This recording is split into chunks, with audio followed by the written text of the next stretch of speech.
Well, hello, and welcome to Bio 211. This is Anatomy and Physiology 1. It's a section at Norwalk Community College. And this is Chapter 12. This is how do we build an excitable cell that we call a neuron. And what we did, or where we are at right now, is we are understanding that all neurons require supporting cells, and that population of cells are named neuroglia.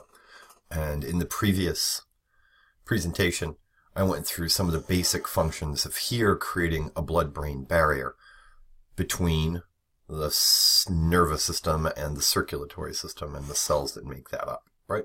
So ependymal cell, microglia, astrocyte.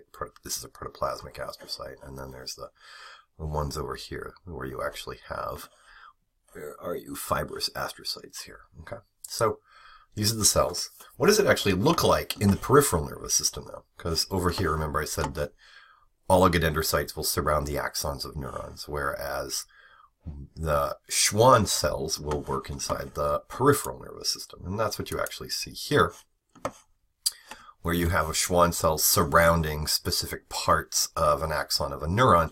And we call this either myelinated or unmyelinated axons. And that's because in this case, the Schwann cell literally creates a process that wraps around really tightly. If I could blow this picture up, I would. Really tightly around the axon of that neuron. Whereas unmyelinated neurons can use Schwann cells, and they will sort of guide where the axon is traveling to.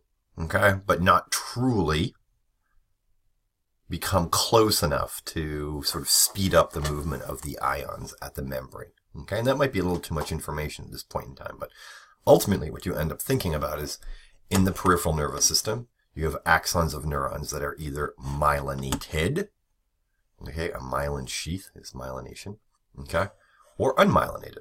And that's the important part, right? Because what are they? What do they actually look like?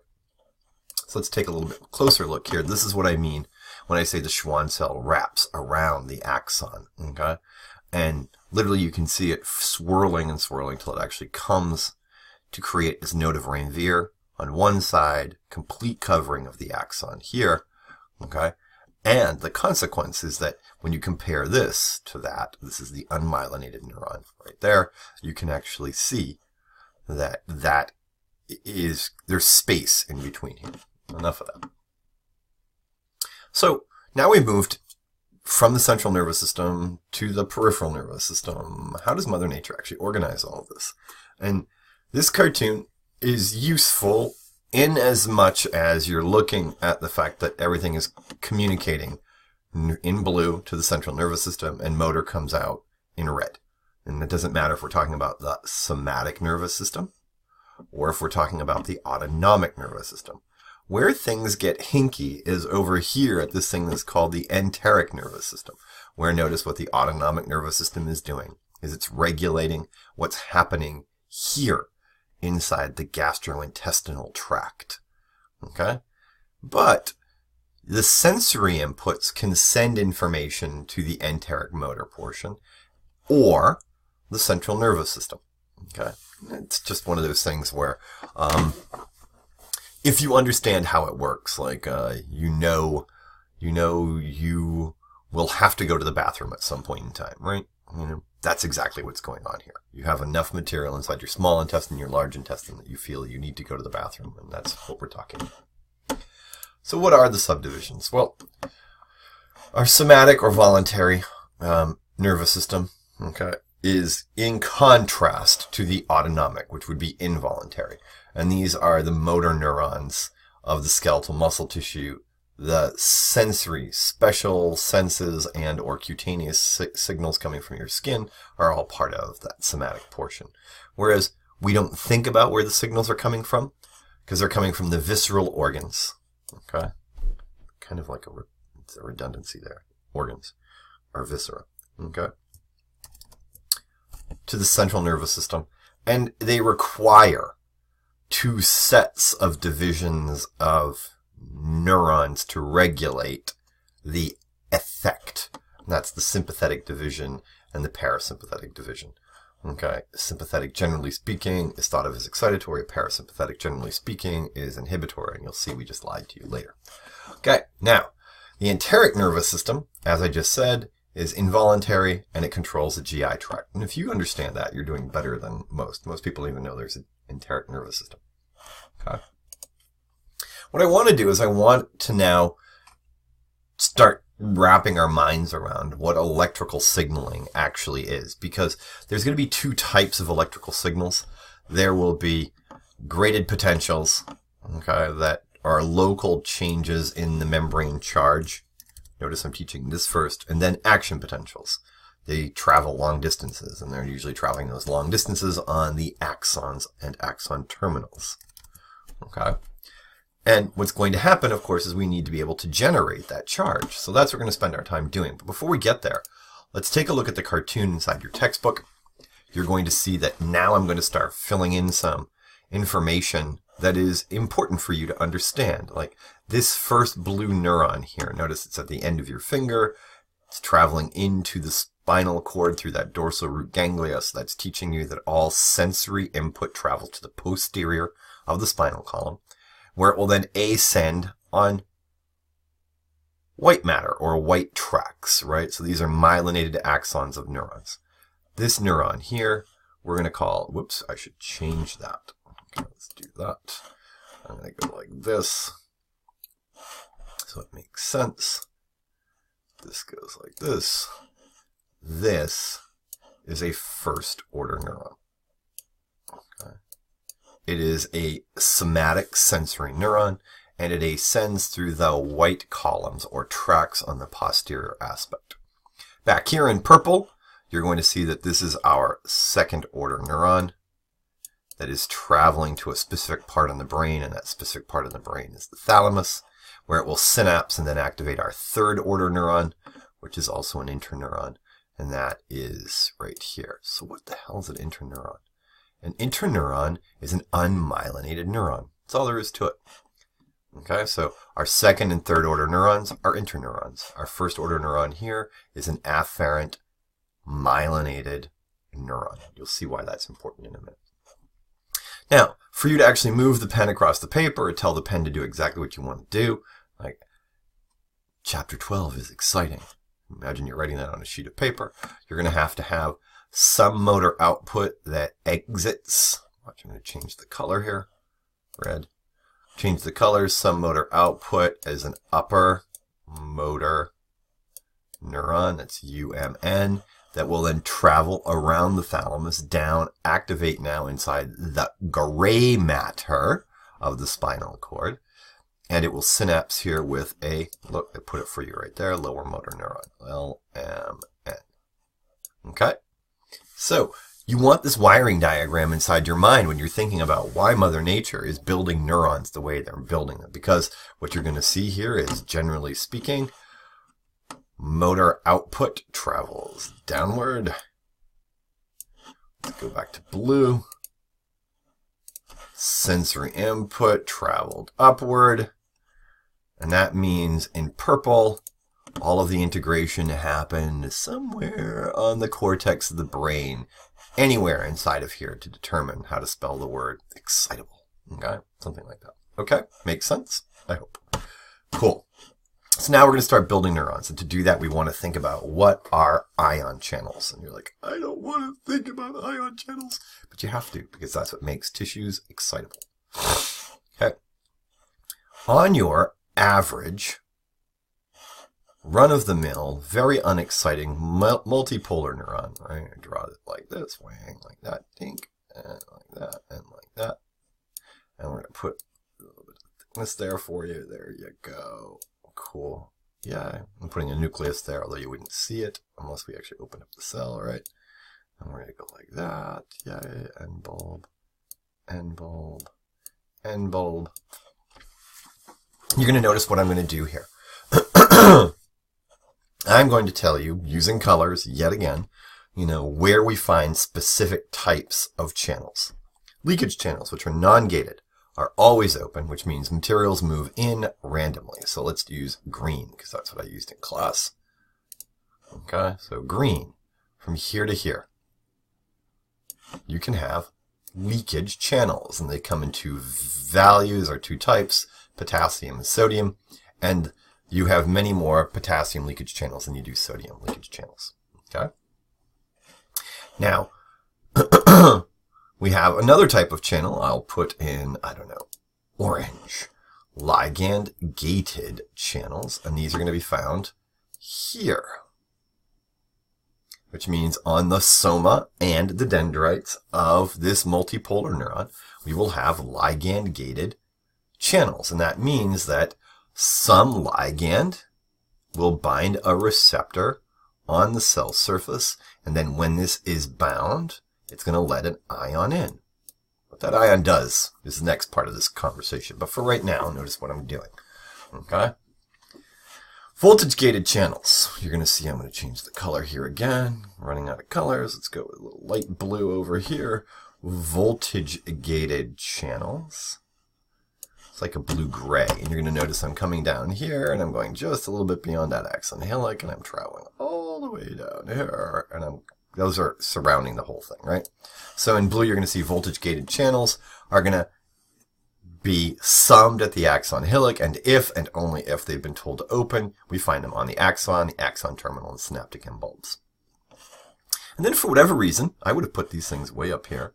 The mechanically gated channels, let's just use, let's go something like, I don't know, light purple. I'm not even sure you can make that color out, but you're going to see that these are up here as well, meaning around the dendrites and the cell bodies of multipolar neurons. So now I've given you, hopefully, a really crude cartoon that you can draw yourself and go, okay, now I know where these things are going to be found. And you need to know where they're going to be found because they all have a specific responsibility. Cool.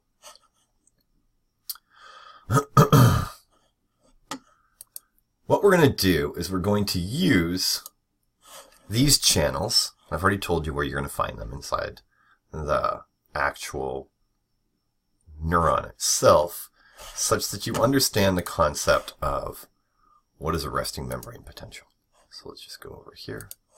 And at rest, remember I joked while I was lecturing, your brains are in resting membrane potential. Maybe you remember that, maybe you didn't. Maybe I haven't joked about it yet, who knows? Okay, so here's a neuron, good. At rest, the sum of the charges across the surface of the membrane throughout the entire multipolar neuron. It wouldn't matter if it's multipolar or unipolar, makes no difference. This should be at minus 70 millivolts. And notice I'm saying millivolts, not volts, not gigavolts, not gigajoules, not anything else. It's minus 70 millivolts. And this is the resting membrane potential. That means nothing's happening on the surface of this membrane of this cell. Okay, cool. Get the idea? Good. Once you get the idea, what you need to understand is the cell is polarized. That's the consequence. You have positive charges on the outside, you have negative charges on the inside. Okay, and what's going to happen is we can actually change that. And because we can change that, we will be able to use it as a switch. So if you can imagine, I'm just going to draw this line right here. This is the membrane, positive charge here, negative charge here, and it's a series of if-thens. If a positive charge enters, then the resting membrane potential changed. It moved away from minus 70 towards 0. Okay? Or if a negative charge came in, okay, then the consequence would be it would move further away from 0, be creating more polarized, say minus 75. Okay? That's the way you want to think about it. Okay? So this is the cell membrane, the phospholipid bilayer that has the charges on both sides as a result of the channels that are decorating it. And you'll notice in my previous example, I didn't talk about the sodium-potassium ATPase, but you have to remember that that's actually what's causing this, and you'll see what I mean in a minute. Okay? Whack. Oops, got to get rid of that first. Cartoon disappear. So how did we actually make that resting membrane potential? Where here are the positive and negative charges outside here. Negatively charged phosphate, negatively charged proteins, potassium, negative charges inside here. And remember, things can move randomly. And I know that really torques people's imaginations and minds. What do you mean things happen randomly? Well, they do. That's all there is to it. You'd like to think you can control the world. You don't control shit. Okay? Ions move. What we can do, though, is we can make a sodium-potassium ATPase that pushes 3 in one direction and 2 in another. And if you didn't get that correct on your first exam, you have to get it correct now, because if you don't understand that what we're doing is creating that net positive charge out here, net negative charge inside here, you don't understand we've created a switch. The first part that changes on that switch, though, is here. And I'm going to draw a multipolar neuron, and now I'm going to layer another piece of information on here. Here's the cell body and dendrite. Here's an axon, axon terminals, synaptic end bulbs, etc. And notice what I'm going to do is I'm going to change color. And I'm going to say in blue, because it makes the most sense, detection of changes that cause graded potentials occur at the membrane of the dendrites and the cell bodies, right? So small deviations from the resting membrane potential will cause either a depolarization, which I'm going to go over here and say, look, here is our depolarization there, or a hyperpolarization. Another one goes here. And generally speaking, inside class, I draw it like that for a depolarization, and I draw it like that as a hyperpolarization. Now, these are graded, which means their amplitude, the size of these, can change depending on the stimulus. Okay? But what's going to happen is these are traveling in a direction, and they're traveling from wherever they were collected to the axon hillock, where they'll be counted. Okay, did you get that? These deviations, hyperpolarizations and depolarizations, travel, local travel towards the axon hillock where they will be counted. Okay? Cool. Let's get rid of that. Let's take a look at what it looks like inside your textbook. Look, in blue, they said, oh, look, what's going to happen here? And this is going to be a hyperpolarizing, which means we move further away from 0, minus 75, or depolarizing, moving closer to 0. So moving from minus 70 towards 0. Okay? Cool. So if you get that, we can change the stimulus by changing the amount, I should say the graded potential, the strength of the graded potential, by changing the amount of stimulus. Increase the amount of stimulus, you change the resting membrane potential. So much so that when we sum these, we can generate an action potential. And that's because we have counted all of the depolarizations. Let's go like this, go like that, or there are repolarizations. And what I mean by that is, let's go depolarizations and then ultimately repolarization. Okay? Because we have the ability to activate voltage gated. Whoops, that's not what I wanted to do there. We have the ability to activate voltage gated sodium and potassium channels. So remember back to our earlier cartoon, where do we find voltage gated channels? They're on the axon and the axon terminals. And if we open them, it is an all or none principle. Okay?